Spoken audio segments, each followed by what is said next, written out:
When I think about the most remarkable people I've ever met, I don't think of the famous ones, the speakers, the leaders, the men who shook hands in marble halls. Number, I think of a tram driver named Frank. He drove the number 7 line through the heart of the city along that gray, humming stretch of tracks that carried nurses, teachers, students, and half-awake office workers heading into another day. It wasn't the prettiest route, but somehow everyone said it felt different. Because Frank remembered names. Every morning as people climbed aboard, he'd greet them like old friends. "Morning, Mrs. Porter. How's your garden doing?" "Good to see you again, Anna. Hope that night shift wasn't too rough." "Hey, Bill, how's your boys' baseball team?" He didn't rush. He didn't check his watch. He looked at people.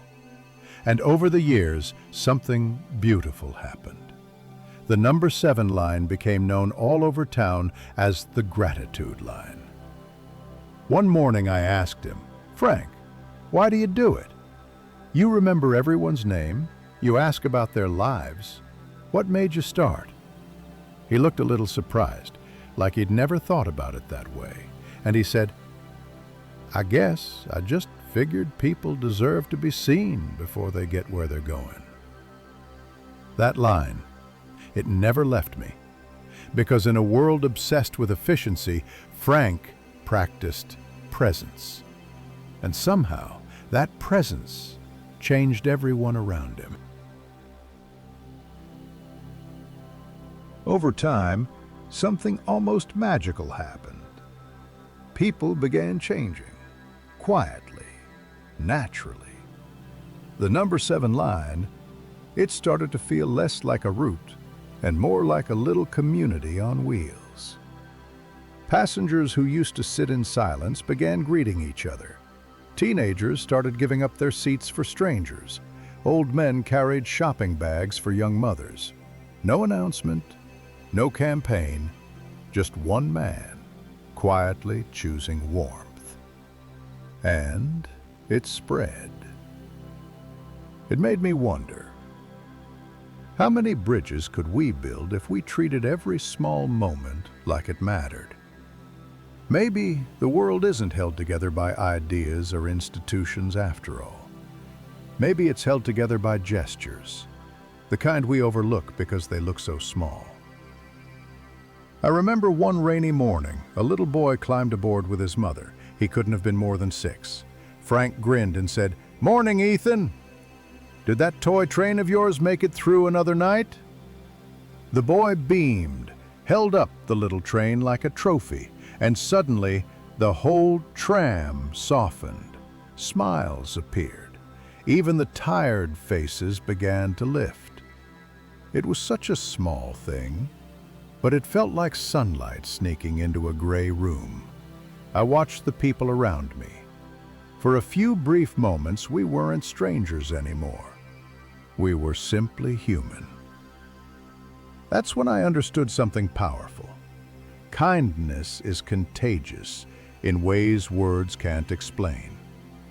There's a quiet power in warmth, not the loud, polished kind, but the quiet, ordinary kind that asks for nothing in return. A kind word, a patient look, a name remembered. They don't make headlines, but they make homes out of moments. One day, I told Frank that he reminded me of a teacher I once knew, a woman named Mrs. Green.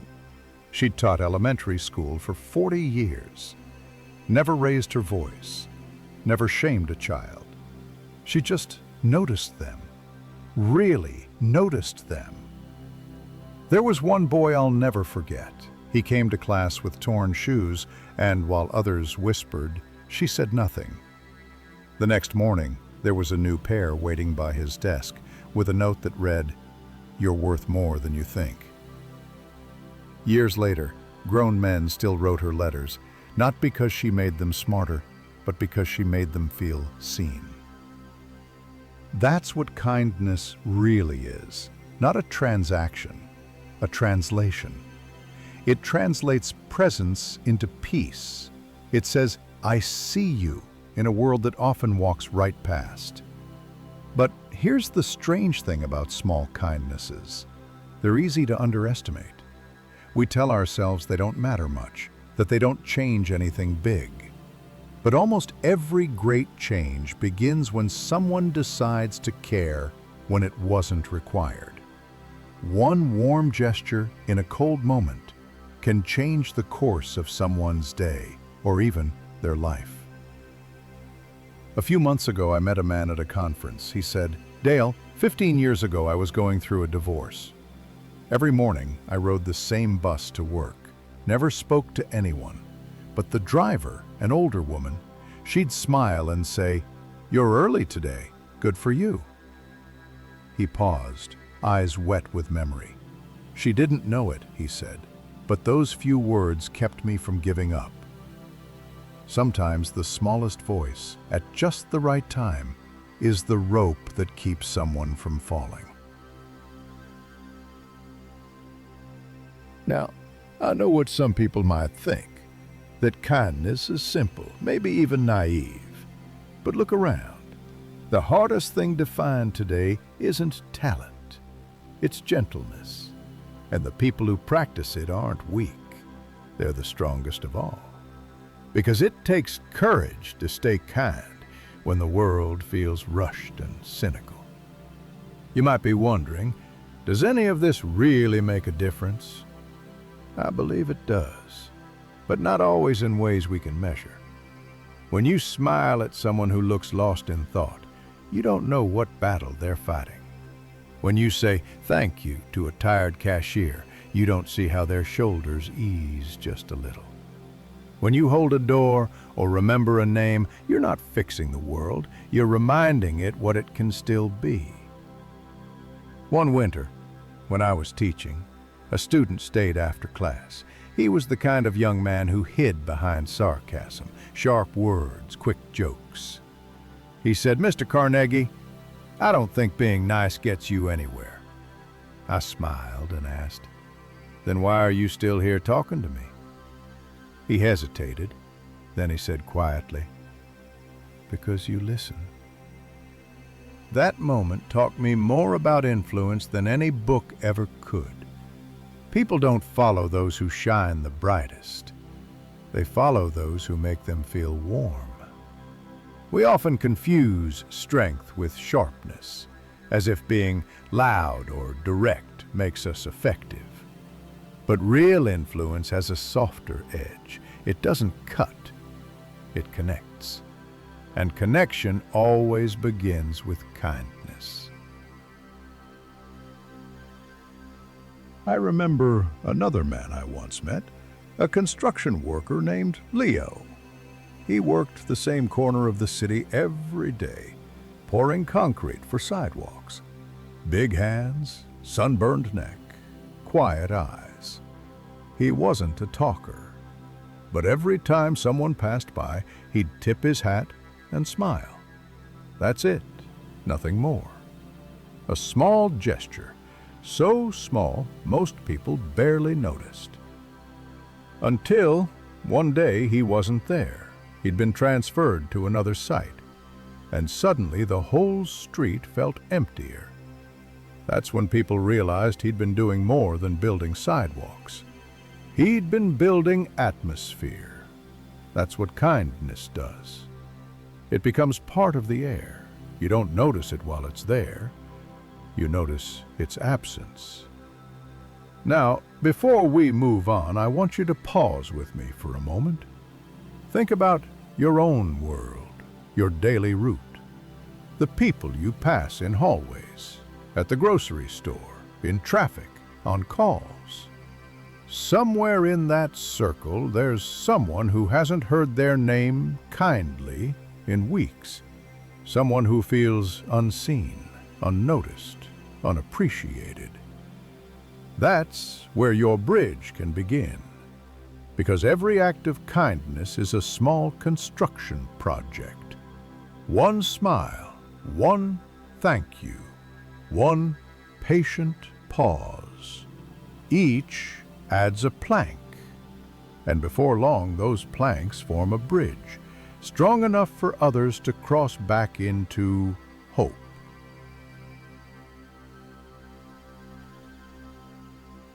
So let me give you something simple to try. A small experiment in quiet bridge building. I call it the 3 names. Tonight, take a piece of paper and write down the names of 3 people you haven't thanked in a long time.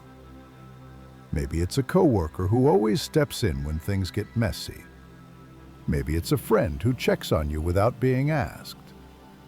Maybe it's someone from years ago, a teacher, a neighbor, a mentor. Write their names. Then, before the week ends, reach out. A message, a note, a call, even just a few sincere words in person. Say thank you, not for something grand, but for something real. And don't expect anything back. The point isn't to receive gratitude, it's to reopen a bridge you might not have crossed in years. When I first tried this exercise myself, I was surprised by what happened. One of the people I thanked, a janitor who used to clean the classroom after my lectures, wrote back. He said, "You're the first teacher who ever said that to me." Those 10 words humbled me more than any award ever could. Because kindness isn't about being seen doing good. It's about seeing others as good and saying so. That's the quiet power of gratitude. It turns strangers into neighbors and work into purpose. Let me tell you one last story before we move to the next practice. I was sitting in a little cafe one afternoon, watching people rush in and out, umbrellas dripping, cups clinking.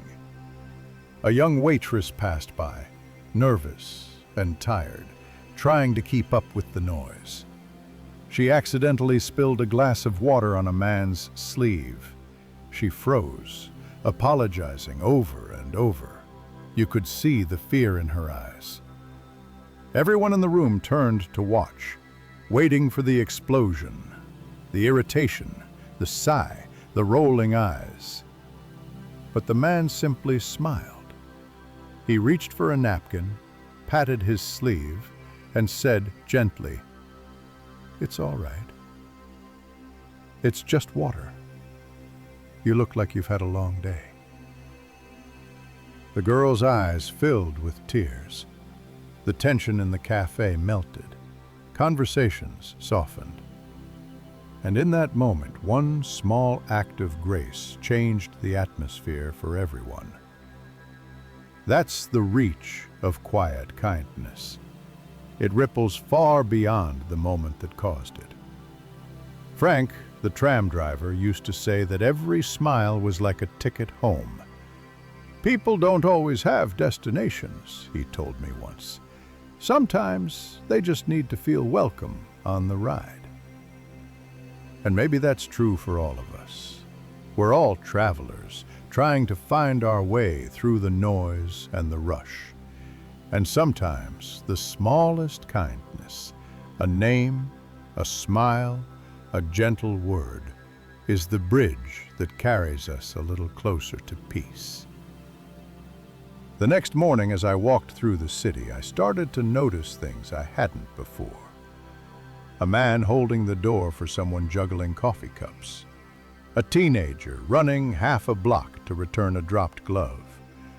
A woman at the crosswalk smiling at a stranger's dog, and the stranger smiling back. None of them knew each other. None of them knew anyone was watching. But in that web of small gestures, I could feel something invisible holding the day together. Maybe kindness isn't a skill we learn.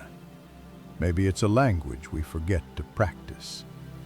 And when one person starts speaking it again, everyone remembers the words. That brings us to the second practice. One that might sound small but carries remarkable weight. I call it the one kind look a day rule. Here's how it works. Once a day, make a conscious choice to offer one genuine look of kindness, not a glance, not a polite nod. A real moment of attention, the kind that says, "I see you. You matter." It sounds almost too simple, doesn't it? And yet, it might be the hardest habit to build because it requires something we rarely give anymore: our full presence.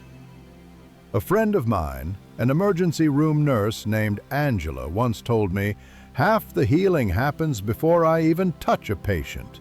It happens when I look at them and they know I'm really there." She said there's always a moment, right before she asks the first question, when she catches their eyes and just breathes with them. It tells them, she said, they're not alone. That's the power of a kind look. It's not about sympathy or admiration. It's about connection. That silent, human nod between two souls who recognize each other for a moment in the rush. I tried it myself one morning. A delivery driver was unloading boxes outside a store. He looked exhausted. Red eyes, stiff shoulders, half-frozen breath. I didn't say anything grand. I just caught his eye, smiled, and mouthed, "Rough morning, huh?" He laughed, nodded, and said, "You have no idea." That tiny exchange lasted maybe 3 seconds. But for those 3 seconds, the world felt smaller and a little kinder. You see, we underestimate how much our faces speak. Every day, our expressions tell the world whether it's safe to approach or time to retreat. When you choose warmth, you quietly give permission for others to soften too. One look can melt a wall that 10 arguments couldn't. Frank, the tram driver, used to say, "People can hear your smile through the noise." He believed that if you smiled at someone often enough, you could remind them of the best part of themselves, and I think he was right. Because people remember the tone of our presence long after they forget our words. So try it. Once a day, one look of kindness. Maybe toward a stranger, maybe toward someone you see every morning but rarely notice. Let it be real, let it be slow. And just watch how the air between you changes. And now, the third practice, simple, quiet, powerful. I call it the warm word. Every day, find one small thing someone does right, and name it out loud. That's it. No grand compliments, no rehearsed praise. Just a brief, honest acknowledgement of something good you notice. When you do this without expectation, something begins to shift. You stop scanning for faults. You start scanning for goodness. And the moment you name goodness, you amplify it, in others and in yourself. A woman in one of my workshops tried this for a week. She told me, "I started telling my teenage son, I appreciate how you took the trash out without me asking." She laughed and said, "He looked at me like I was from another planet." But then he started doing it more. Another man told me he began complimenting the quietest person in his office. Every time she finished a task, he said, I'd say, "I noticed you handled that call calmly." At first she barely reacted, but after 2 weeks she started speaking up in meetings. What changed? Not their talent, their confidence. And all it took was someone naming the good they already carried. When you give warm words freely, you become a mirror for the best in others. You don't create their value, you reveal it. And people bloom faster under that kind of light than under any amount of criticism. Frank's tram was full of that same light. I remember one morning a young man climbed aboard, the same one who'd been rude to Frank the week before. Most people would have ignored him, or met his coldness with more of the same. But not Frank. He smiled, raised a hand, and said cheerfully, "Morning, Eric!" The boy looked startled, then embarrassed, and finally, he smiled back. From that day on, he was the first to offer his seat to others. Frank didn't preach kindness, he practiced it, until it became contagious. That's what I hope for you, too, not to become the loudest voice in the room, but the warmest, because warmth wins hearts long after words fade. Now, maybe you're thinking, this all sounds nice, but it's not exactly changing the world. But that's where most people are wrong. Big movements always start small. Every cultural shift, every wave of change begins when someone chooses to act differently in the quiet moments when no one's watching. That's how revolutions of the heart begin, in invisible increments. Years ago, I spoke to a woman who worked at a toll booth. She told me she'd started saying something kind to every driver who stopped. A simple, "Thanks for being patient," or "Hope you get home safe." At first, people barely noticed, but after a month, something remarkable happened. Drivers began leaving thank you notes at her window. Some left candy. One even left a card that read, "You make my commute feel like daylight."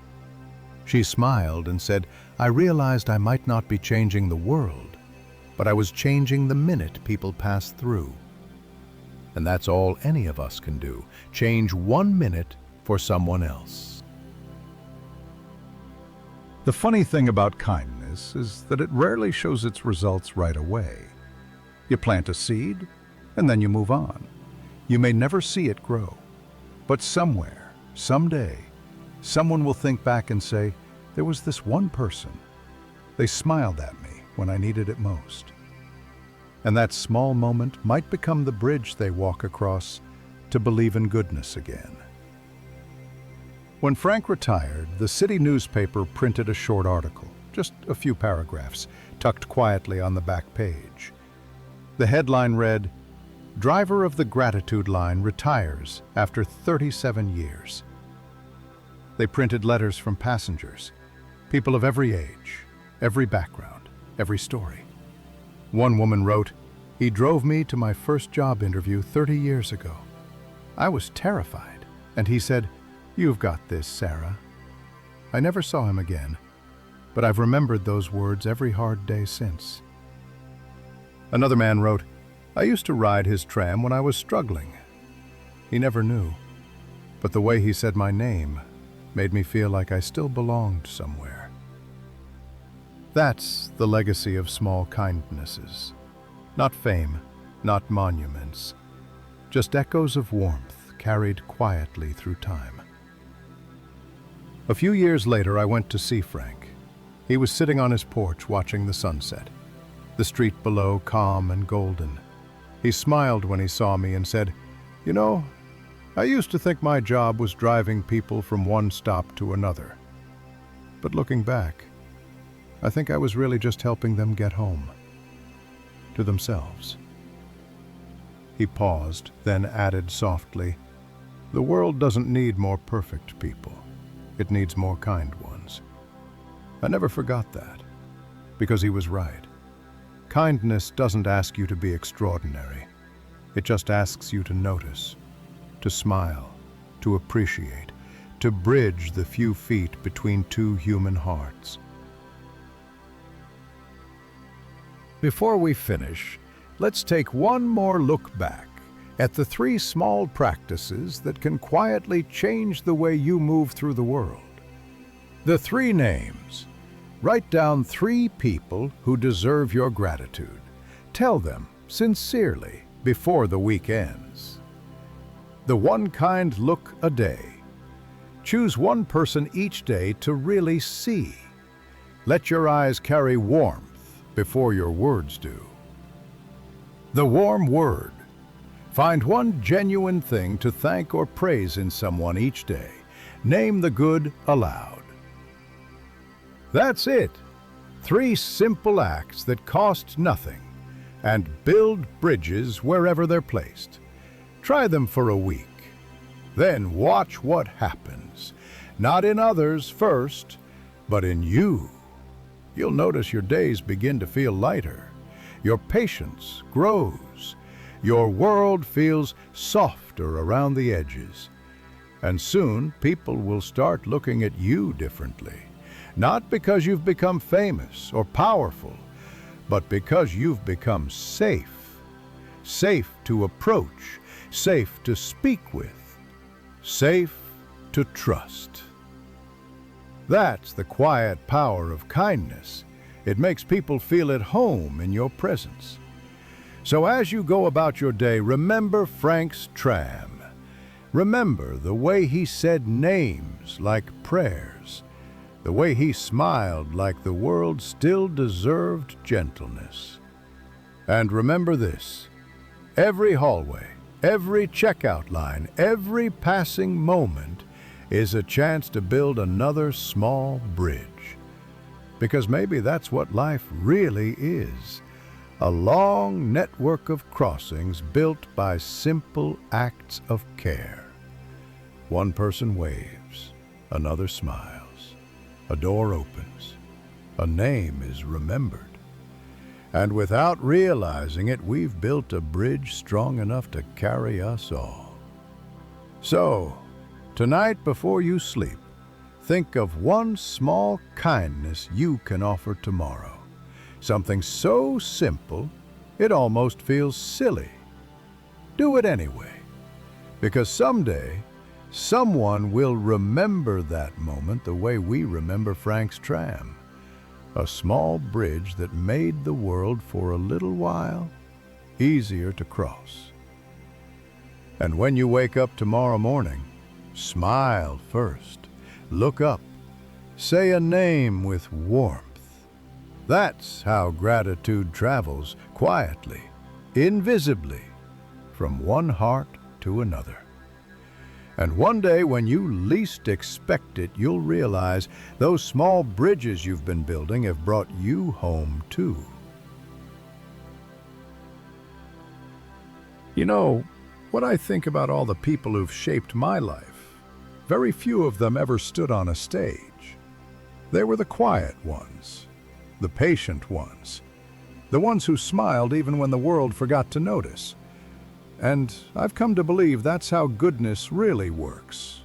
Not in noise, but in rhythm. A rhythm of noticing, of listening, of caring without needing a reason. So tonight, as the day settles, take one gentle breath of gratitude. Think of the faces that made your world a little softer.